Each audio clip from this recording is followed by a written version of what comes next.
Hello everyone, स्वागत है आपका एक नई वीडियो में। प्यारे साथियों, सीटेट के एग्जाम के लिए ईवीएस की क्लास। और दोस्तों, जैसे आप लोग जानते हैं कि अभी सीटेट जुलाई वाला जो है, अब आपका जुलाई में आपका एग्जाम होने वाला है 7 तारीख को। ठीक है, तो इसके लिए आप लोग प्रिपरेशन अभी से स्टार्ट कर देना, क्योंकि आप लोग भी जानते हैं कि पेपर जो है थोड़ा सा कठिन आ रहा है। अगर मैं ईवीएस की बात करूंगा तो 15 नंबर क्वेश्चन आपको मिलेंगे एनसीईआरटी से। ठीक है, एनसीईआरटी से क्वेश्चन मिलेंगे 15 नंबर के। 15 नंबर मिलेगी आपको पैडागोजी। पैडागोजी जो आ रही है आजकल बहुत तगड़ी लेवल की आ रही है, उसको थोड़ा सा ध्यान से करना है। तो मैं कक्षा 5 की किताब आपको करा रहा हूं यहाँ पे कि कैसे पहचाना चींटी ने दोस्त को। तो यहाँ से कौन से प्रश्न बनते हैं वो आप सभी को इस वीडियो में मिल जाएगा। तो कक्षा 5 की क्लास, कक्षा 5 की किताब है ये, पार्ट नंबर 1 है। तो यहाँ पर सबसे पहले देखिए जानवरों के बारे में बात आती है कि जानवरों में भी सुनने की जो ज्ञानेंद्रियां होती है, यानी कि जानवरों में भी अलग अलग प्रकार की ज्ञानेंद्रियां होती हैं, जिसमें देखने, सुनने, चखने और सूंघने व महसूस करने की शक्ति होती है। ठीक, तो ये तो आपका नॉर्मल सी बात है। लेकिन क्वेश्चन कहाँ से बनेगा? यहाँ से बनेगा कि कुछ जानवर मीलों दूर से शिकार को देख सकते हैं और कोई हल्की आहट को भी सुन लेता है। कोई जानवर अपने साथी को सूंघ कर ढूंढ लेता है। ठीक, अभी नाम नहीं खोला है इसमें, तो बता देता हूं आपको। चींटियां चलते समय जमीन पर कुछ ऐसी गंध छोड़ती हैं जिसे सूंघकर पीछे आने वाली चींटियों को रास्ता मिल जाता है। तो 1 नंबर का क्वेश्चन आपका यहां से बनता है। आपको क्वेश्चन किस प्रकार से पूछा जाएगा कि इनमें से कौन सी ऐसी चीज है ना, यानी कि कौन ऐसे प्राणी जीव है जो कि दोस्तों जमीन पर ऐसी गंध छोड़ देती है जिसे सूंघकर पीछे आने वाले को रास्ता मिल जाता है। ऐसा क्वेश्चन आपका बन जाएगा। ठीक, अगला क्वेश्चन आपका बनेगा कि कुछ नर कीड़े मकोड़े अपनी मादा की गंध से उसकी पहचान कर लेते हैं। ठीक, तो यहां पे क्या है? मच्छर इंसान की शरीर की गंध से उसे पहचान लेता है। यह उनके पैरों के तलवों और शरीर की गर्मी से भी उन्हें ढूंढ लेता है। कौन? मच्छर।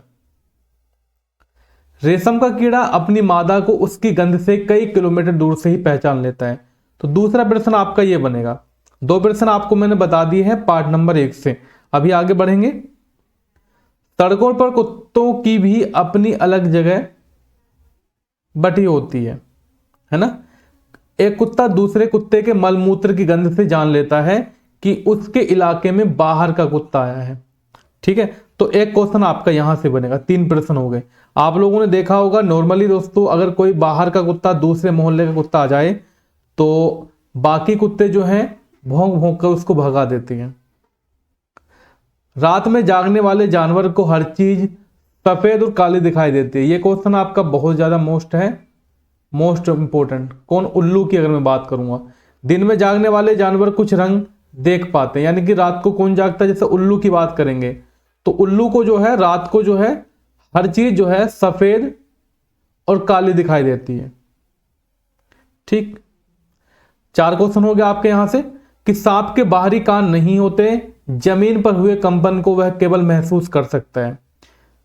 एक क्वेश्चन आपका यह बनेगा दोस्तों, हम लोग भी सोचते हैं कि भाई सांप के कान होते होंगे, तो दोस्तों सांप के कान नहीं होते।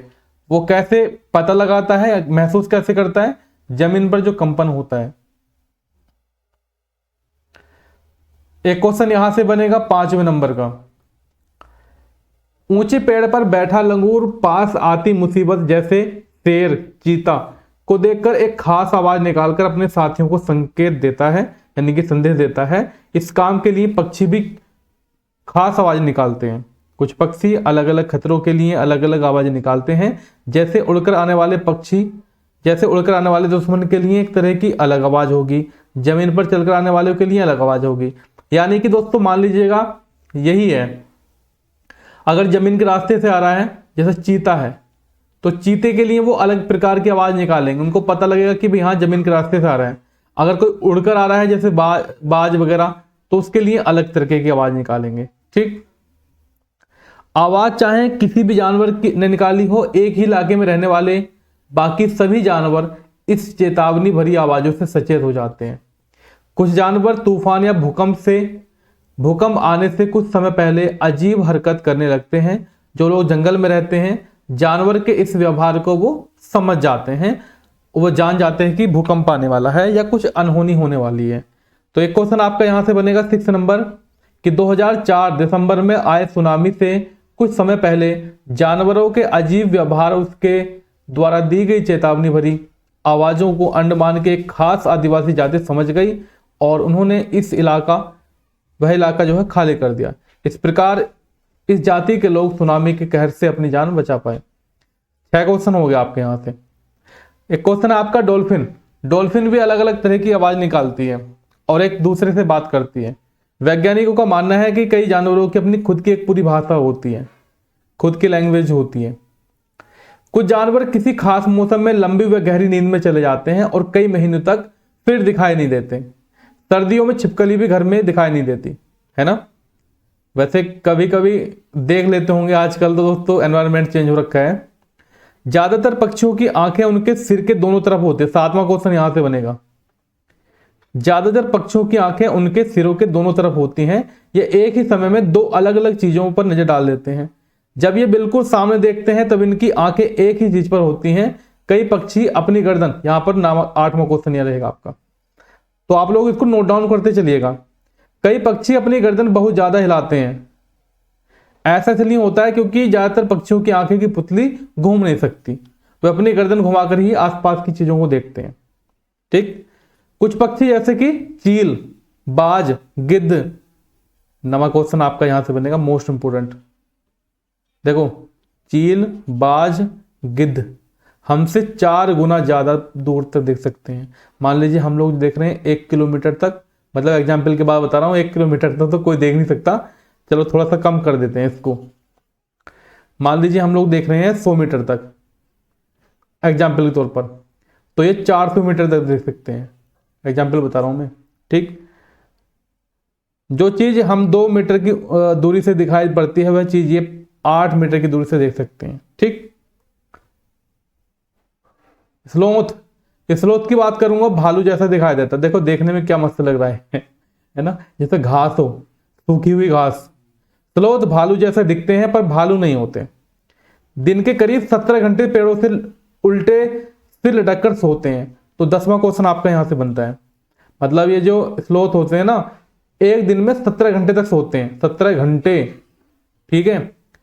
ये जिस पेड़ पर रहते हैं उसी के पत्ते खाकर पलते हैं, इसलिए इन्हें कहीं और जाने की जरूरत नहीं होती। जब ये अपने पेड़ के सारे पत्ते खा लेते हैं तभी वह पास के पेड़ पर चढ़ जाते हैं। ठीक। लगभग 40 वर्ष के अपने, यानी कि इनका जीवन काल कितना होता है, 40 वर्ष का।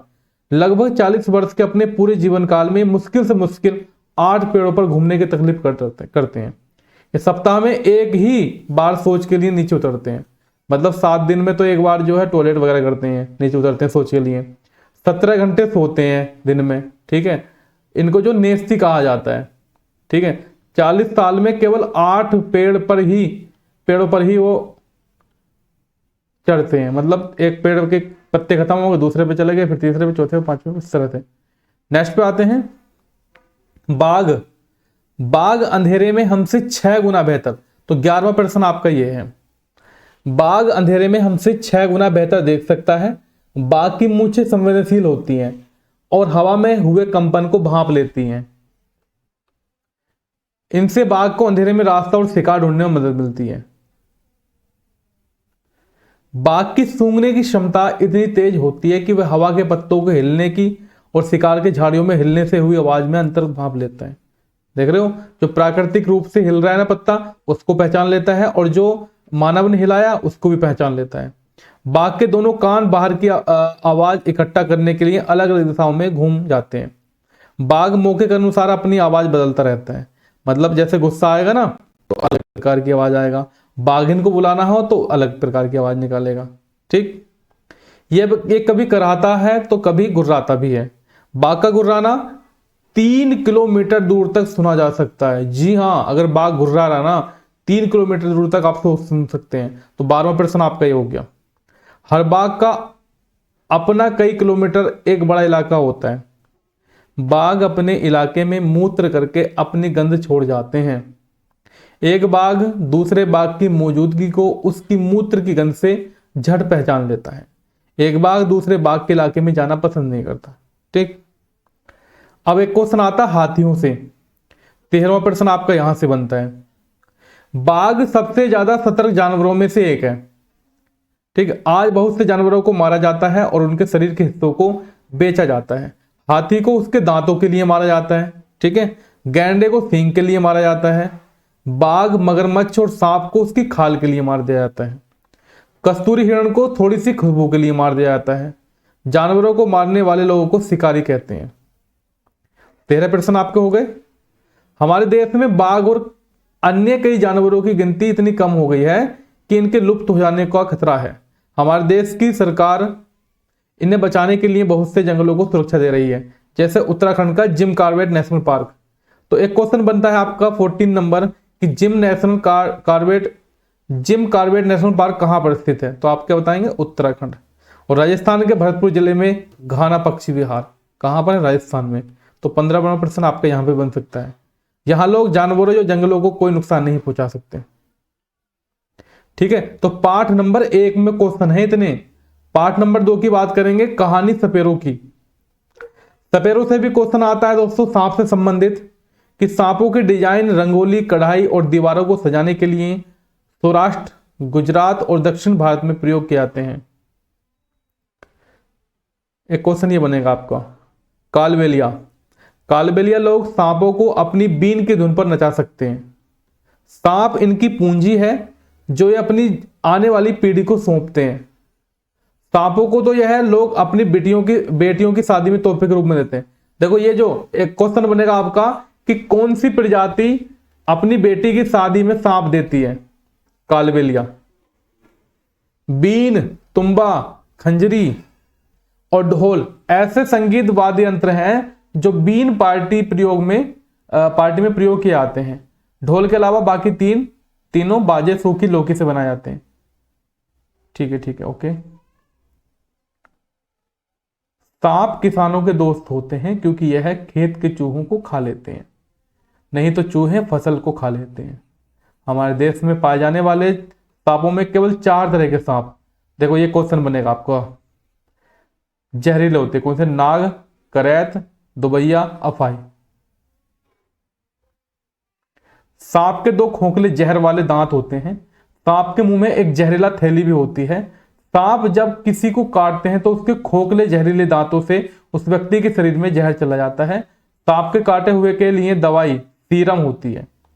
सीरम सांप के जहर से बनाया जाता है और सभी सरकारी स्वास्थ्य केंद्रों में मिलता है, ठीक है। अगर आपको नेक्स्ट पार्ट चाहिए इस क्लास का, मतलब पार्ट का, कक्षा 5 की किताब में करवा रहा हूं। पार्ट नंबर 1 और पार्ट नंबर 2 मैंने आपको कंप्लीट करा दिया है। यहां से दोस्तों 15 से 16 नंबर आपको मैंने बताए हैं। अगर आप इनको याद कर लेंगे तो आपको एग्जाम में जरूर यहां से क्वेश्चन देखने को मिल जाएंगे डियर, ठीक है। तो अगर आपको नेक्स्ट पार्ट चाहिए दोस्तों कमेंट सेक्शन में जरूर बता देना, और वीडियो कैसी लगी बता देना। Thank you so much. जय हिंद, वंदे मातरम।